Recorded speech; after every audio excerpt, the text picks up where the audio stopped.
और ये सीट है ओबरा विधानसभा की सीट। ओबरा विधानसभा की सीट इस बार क्यों खास बन रही है? औरंगाबाद जिले में ये सीट है और काराकाट में ये सीट आती है लोकसभा में। फिलहाल तो आरजेडी के ऋषि कुमार यहाँ पर काबिज हैं, लेकिन इस सीट का मिजाज कैसा रहा है, इस सीट किसे चुनती रही है, यहाँ की जनता किसे पसंद करती रही, उसके बारे में जानेंगे। रंजन जी, ओबरा को स्कैन करने पर क्या पाते हैं आप? देखिए, ओबरा विधानसभा क्षेत्र को जब आप स्कैन कीजिएगा तो जो पहली बात है, यहाँ 1952 में पहला चुनाव हुआ, लेकिन ओबरा का झुकाव किसी एक दल के प्रति जो है वो इतिहास में दिखा नहीं है। या आप ये भी कह सकते हैं कि इसने हर दल को खुश किया है, क्योंकि यहाँ कांग्रेस जीती, आरजेडी जीता, भाकपा माले, लोकदल, जनता दल, बीजेपी, जनता पार्टी, मतलब जो भी दल यहाँ लड़े उसमें से अधिकांश जो है वो जीतते रहे। निर्दलीय भी एक बार जीते हैं। तो ये सारी चीजें जो है यहाँ पर दिखती हैं। सिर्फ जेडीयू को अभी यहाँ पर जीत नहीं मिली है। तो अगर आप इसे देखें तो ये चीजें दिखती हैं। लेकिन हाल के वर्षों में अगर पिछले 2 दशक की हम बात करें तो मल्टी कॉर्नर फाइट के कारण जातीय समीकरण जो है वो आरजेडी को सपोर्ट करता दिखता है। देखिए, एमवाई जो है उतना ज्यादा भी स्ट्रांग यहां पर नहीं है, लेकिन चूंकि मल्टी कॉर्नर फाइट हो जाती हैं तो यहां पर एमवाई जो है वो काम करता आपको दिखेगा। और यही वजह है कि आरजेडी ने यहां पिछले 5 चुनावों में 4 में जीत हासिल की है। तो क्या ओबरा आरजेडी का गढ़ बन जाएगा या बन चुका है, वो इस बार के चुनाव से स्पष्ट हो जाएगा। क्योंकि अगर एनडीए एकजुट होकर चुनाव लड़ता है तो ऐसे में अगर आमने सामने का मुकाबला होता है तब पता चलेगा कि ओबरा का झुकाव किस तरफ है। अगर आप यहां पर देखें तो कुल 16 चुनाव अब तक हो चुके हैं, जिसमें कांग्रेस को 3 बार सफलता मिली है। सबसे ज्यादा बार इस सीट को आरजेडी ने जीता है, 4 बार। भाकपा माले 2 बार सफलता हासिल करने में सफल रहा है। लोकदल, जनता दल, बीजेपी, जनता पार्टी, प्रजा सोशलिस्ट पार्टी और निर्दलीय एक बार चुनाव जीतने में सफल रहे हैं।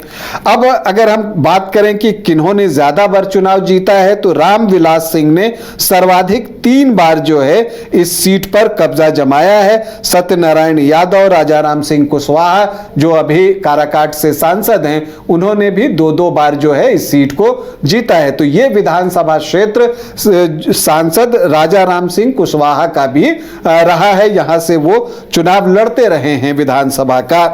अब अगर हम आखिरी 3 चुनावों पर जाएं कि वहां किसका प्रदर्शन कैसा रहा है, तो देखिए, जब 2010 में नए परिसीमन के बाद जो पहला चुनाव हुआ तो ओबरा ने चौंका दिया। यहां पर निर्दलीय प्रत्याशी चुनाव जीतने में सफल रहे। सोम प्रकाश सिंह निर्दलीय चुनाव जीते, उनको 36,816 वोट आए, मतलब कि 28.27% वोट।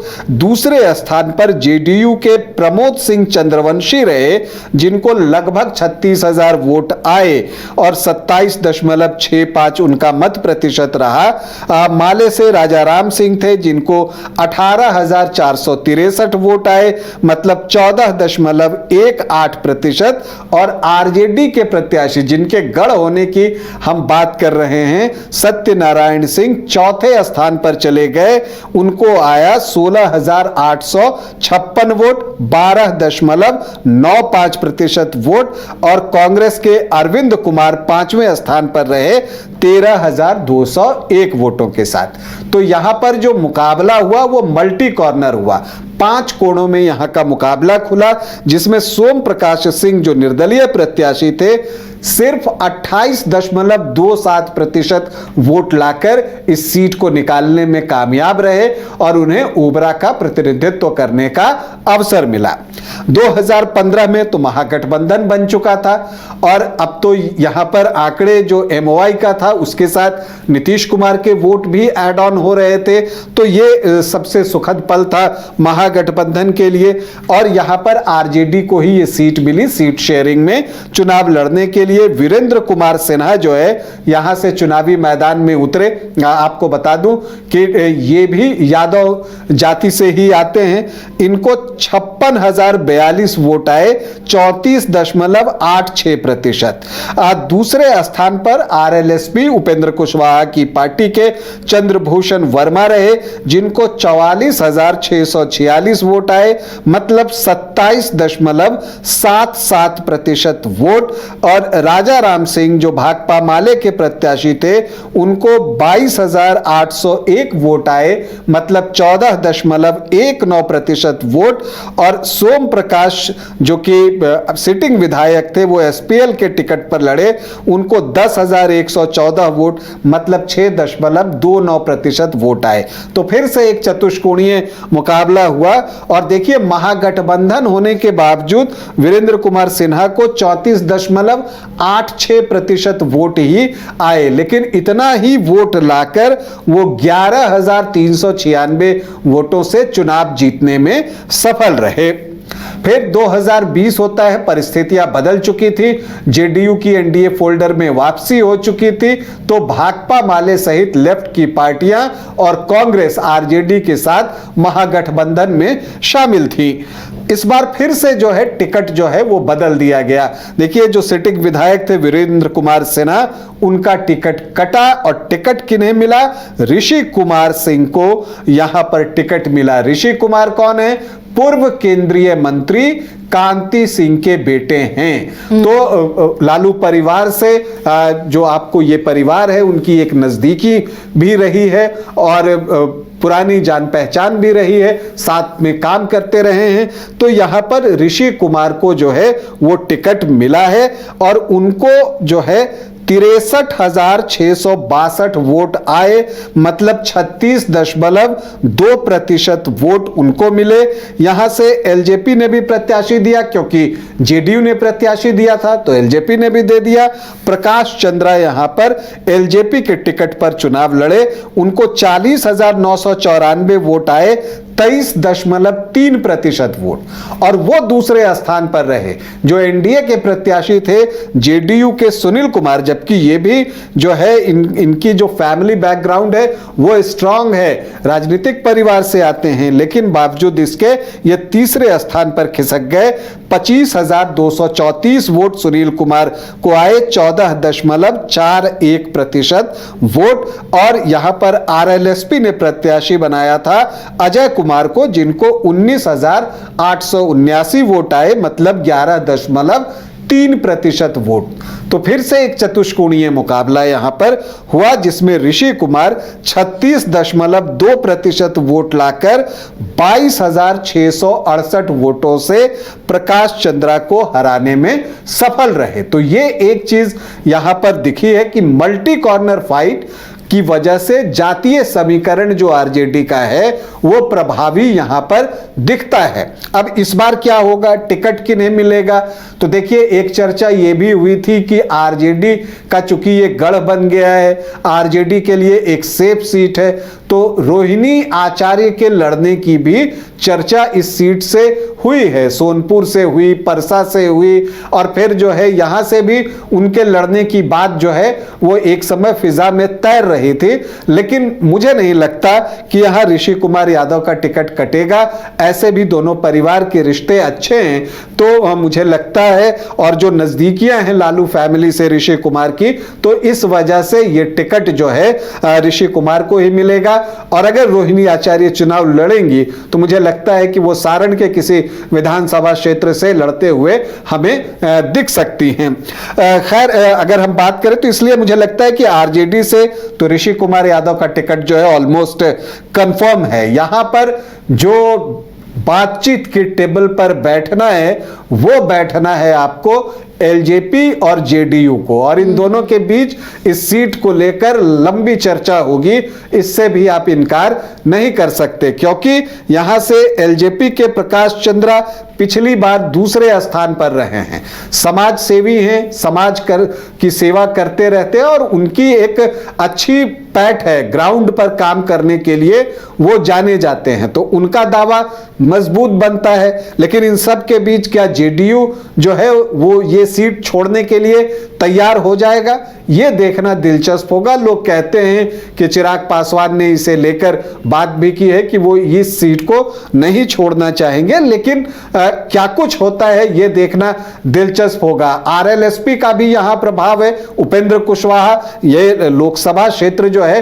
पहले उपेंद्र कुशवाहा यहां के सांसद हुआ करते थे काराकाट के, लेकिन इस बार लोकसभा चुनाव में यहां पर वो अभी भी दूसरे स्थान पर रहे हैं, और पिछली बार जो उनका प्रत्याशी यहां से चुनाव लड़ा उसे जो है 19,879 वोट आए थे, तो उपेंद्र कुशवाहा का भी एक दावा बनता है। लेकिन मुझे लगता है कि रणविजय सिंह उपेंद्र कुशवाहा की पार्टी आरएलएम से गोह में लड़ जाएंगे। एक सीट गठबंधन में, चूंकि चिराग पासवान ने भी जो एक रणनीति बनाई है कि हर जिले में उन्हें कम से कम एक सीट चाहिए, तो मुझे लगता है कि औरंगाबाद जिले में ओबरा वो वाहिद सीट हो सकती है जिसके लिए जो है चिराग पासवान जोर लगाएं, और जीतन राम मांझी भी चाहेंगे कि इस इलाके में एक सीट मिले। तो जो कुटुंबा की सीट है जहां कांग्रेस के प्रदेश अध्यक्ष राजेश राम लड़ते हैं, तो वहां की सीट जो है हो सकता है कि जीतन राम मांझी की पार्टी को चुनाव लड़ने के लिए दिया जाए, और बाकी सीटों पर जेडीयू और बीजेपी के बीच जो है सीटों का बंटवारा हो। ये ऐसा अभी दिखता है, होगा या नहीं होगा कहना मुश्किल है, लेकिन एनडीए से अगर एक प्रत्याशी उतरते हैं और कोई बागी नहीं उतरता है तो यहां का चुनाव दिलचस्प होगा। जन सुराज भी इंतजार करेगा कि वो किसे प्रत्याशी बनाए। एक बार जब प्रत्याशियों के नाम सामने आ जाएंगे तो जन सुराज भी अपना प्रत्याशी अपने हिसाब से बना सकता है। अब हम यहां के जातीय समीकरण को देखते हैं। आपको बता दें कि ये अनुमान पर आधारित है, जिसका जो आंकड़े हमें मिलते हैं उसका विश्लेषण हम करते हैं और उसके बाद ये आंकड़े आप तक लेकर आते हैं, लेकिन ये एक अनुमानित आंकड़ा होता है। और एक बात और भी हम स्पष्ट करना चाहें, जब हम परंपरागत वोटर्स की बात करते हैं तो कभी भी वो 100% नहीं होता है कि अगर हम कहते हैं कि एमवाई जो है अब इतना प्रतिशत आ रहा है तो वो पूरा का पूरा चला जाएगा, ऐसा होता नहीं। हाँ, अधिकांश हिस्सा जो है, मेजर पार्ट जो है वो उस पार्टी के पक्ष में जाता है, और इसीलिए कई बार समीकरण और चुनावी परिणाम जो है आप जो अनुमान लगाते हैं उससे अलग भी आता है। खैर, यहां पर जो अनुसूचित जाति की आबादी है वो 22.05% है, तो उनकी संख्या बहुत अच्छी है। मुस्लिम वोटर्स 8.4% हैं, यादव 18 से 19% के बीच में होंगे, कुछ 20% तक भी कहते हैं। तो अगर आप देखिए तो 26.5 से 27.5, 26 से 28% के बीच एमवाई जो है वो आपको दिखता है। और चूंकि मल्टी कॉर्नर फाइट होती है तो 26 से 28 ये जो है आपको राजद को मिलता है, और फिर चूंकि माले से गठबंधन है तो यहां पर जो एससी वोटर्स हैं उसका भी एक बड़ा हिस्सा आरजेडी को जाता है, और जो अदर ओबीसी ईबीसी होते हैं उनका हिस्सा जाता है, जिसके बल पे आरजेडी जो है वो 35-36% वोट के पास पहुंचती है और उस मल्टी कॉर्नर फाइट में जीत हासिल कर लेती है। राजपूत यहां 5 से 7% होंगे, भूमिहार 12 से 13% होंगे, ब्राह्मण 1.5 से 2% होंगे, तो सामान्य जाति के वोट 18 से 20% के आसपास पहुंच जाता है। कोयरी 9 से 10%, कुर्मी 3.5 से 4%, तो 12 से 14% वोट जो है वो कुशवाहा और कुर्मी जाति का होता है। वैसे 7.5 से 8.5% के आसपास हैं। तो जो एनडीए के परंपरागत वोटर्स हैं वो लगभग जो है 38 से 40% के आसपास जो हैं वो वहां पहुंचते हैं। अब इसमें अगर आप पासवान वोटर्स और जो मुसहर जाति के वोटर्स हैं उनको जोड़ें तो समीकरण तो आपको यहां पर एनडीए को फेवर करता दिखेगा, लेकिन चूंकि मल्टी कॉर्नर फाइट होती है तो उसमें जो है एनडीए के वोटों में बिखराव होता है, यह हमने देखा है। तो अगर यहां परिणाम तभी बदलेगा जब एनडीए का एक कैंडिडेट हो और एनडीए से कोई बागी ना बने। दूसरी बात, प्रशांत किशोर किसको टिकट देते हैं, किस जाति से टिकट देते हैं, उस पर भी जो है बहुत कुछ निर्भर करना पड़ेगा। अदर ओबीसी ईबीसी भी यहां पर 10 से 11% के आसपास है। आप देखिए कि आरजेडी यहां क्यों मजबूत है, तो वो दिखता है कि यहां पर मल्टी कॉर्नर फाइट होती है, उसमें उनका माई इक्वेशन जो है वो प्रभावी होता है। और दूसरी और बड़ी बात यह है कि भाकपा माले के जुड़ जाने से अनुसूचित जाति के वोटर्स और अति पिछड़ी जातियों के वोटर्स का एक बड़ा हिस्सा आरजेडी की तरफ शिफ्ट हुआ है। क्योंकि यहां लोकसभा का चुनाव आप देखिए तो भाकपा माले के राजा राम सिंह कुशवाहा को जो है यहां पर लीड मिली है 28,378 वोटों की, लेकिन जब इसे आप इलैबोरेट करके देखेंगे तो उपेंद्र कुशवाहा को 44,998 वोट और पवन सिंह को यहां 35,521 वोट मिले हैं ओबरा में। तो अब आप यहां पर देख लीजिए कि अगर पवन सिंह के वोट को आप उपेंद्र कुशवाहा की तरफ ट्रांसफर कर दें तो लीड उपेंद्र कुशवाहा की हो जाती।